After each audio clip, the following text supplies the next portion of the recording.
ನಾಗೇಂದ್ರ ಅವರನ್ನ ಸಂಪುಟಕ್ಕೆ ಸೇರ್ಪಡೆ ಮಾಡಿಕೊಂಡಿರುವಂತಹ ವಿಚಾರಕ್ಕೆ ಸಂಬಂಧಪಟ್ಟಂತೆ ಸದನದಲ್ಲಿ ನಿನ್ನೆ ಇಡೀ ದಿನ ಯಾವ ರೀತಿಯಾಗಿ ಬಿಗಿ ಪಟ್ಟನ್ನ ಹಿಡಿದಿದ್ರು ರಾಜೀನಾಮೆಗೆ ಅನ್ನೋದನ್ನ ಗಮನಿಸಿದ್ದೀವಿ.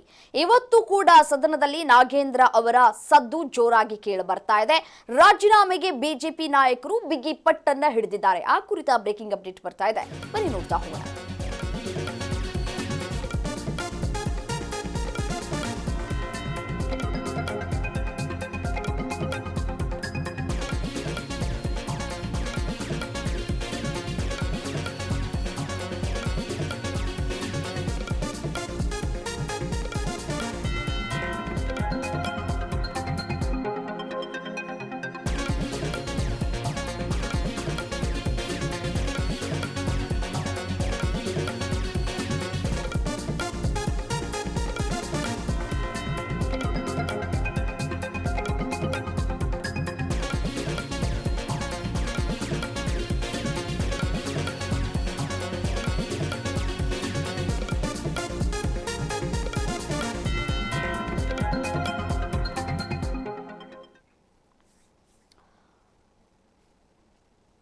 ನಾಗೇಂದ್ರರಿಂದ ಕಲಾಪದಲ್ಲಿ ಕೋಲಾಹಲ, ವಾಲ್ಮೀಕಿ ಬಾಂಬ್ ಸಿಡಿತಾ ಇದೆ.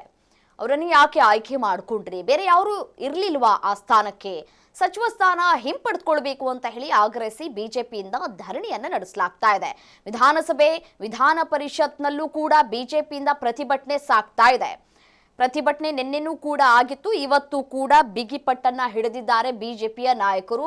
ರಾಜೀನಾಮೆಯನ್ನ ಕೊಡ್ಲೇಬೇಕು, ರಾಜೀನಾಮೆ ನೀಡೋ ತನಕ ಸದನವನ್ನ ನಡೆಸೋದಕ್ಕೆ ನಾವು ಬಿಡೋದಿಲ್ಲ. ಸರ್ಕಾರದ ವಿರುದ್ಧ ವಿಪಕ್ಷ ನಾಯಕ ಆರ್ ಅಶೋಕ್ ವಾಗ್ದಾಳಿಯನ್ನ ಕೂಡ ನಡೆಸ್ತಾ ಇದ್ದಾರೆ.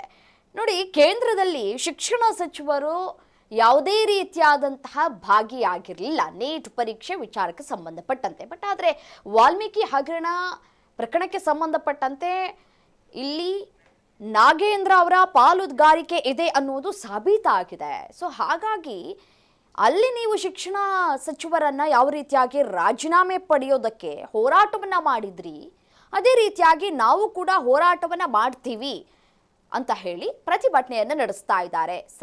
ಸದನದ ಒಳಗೂ ಮತ್ತೆ ಹೊರಗೂ ಕೂಡ ಪ್ರತಿಭಟನೆ ಸಾಗ್ತಾ ಇದೆ. ನಾಗೇಂದ್ರ ಅವರನ್ನ ಹೊರತುಪಡಿಸಿ ಬೇರೆ ಯಾರು ಇರ್ಲಿಲ್ವಾ ಅಂತ ಹೇಳಿ ಪ್ರಶ್ನೆಯನ್ನ ಮಾಡ್ತಾ ಇದ್ದಾರೆ.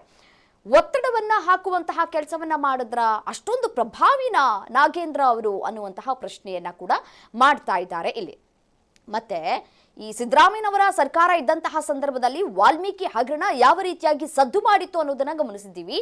ಅದೇ ರೀತಿಯಾಗಿ ಬಿಜೆಪಿಯ ನಾಯಕರುಗಳು ಪಾದಯಾತ್ರೆಯನ್ನ ಕೂಡ ನಡೆಸಿದ್ರು.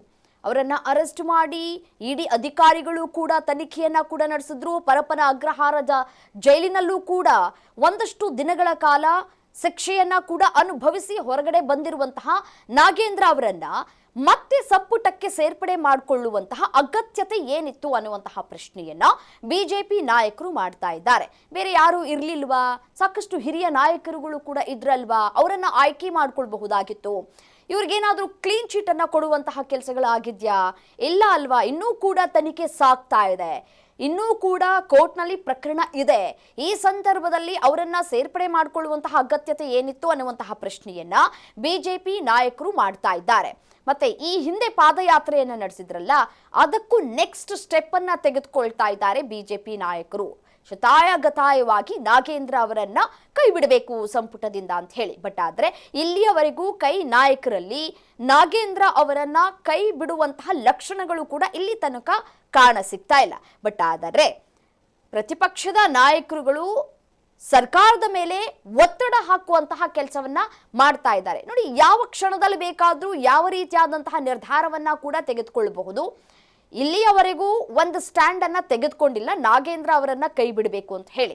ಇದೇ ರೀತಿಯಾಗಿ ಪ್ರತಿಪಕ್ಷಗಳು ಹೋರಾಟವನ್ನ ಮಾಡಿ ಬಿಗಿಪಟ್ಟನ್ನ ಹಿಡಿದ್ರೆ ಅವರ ನಿರ್ಧಾರ ಯಾವಾಗ ಬೇಕಾದ್ರೂ ಬದಲಾಗಬಹುದು. ನಾಗೇಂದ್ರ ಅವರನ್ನ ಸಂಪುಟದಿಂದ ಕೈ ಬಿಡುವಂತಹ ಸಾಧ್ಯತೆಗಳು ಕೂಡ ಮತ್ತೆ ಮುನ್ನೆಲೆಗೆ ಬರಬಹುದು. ಬಟ್ ಕಾದ್ ನೋಡೋಣ ಏನಾಗುತ್ತೆ ಅಂತ ಹೇಳಿ.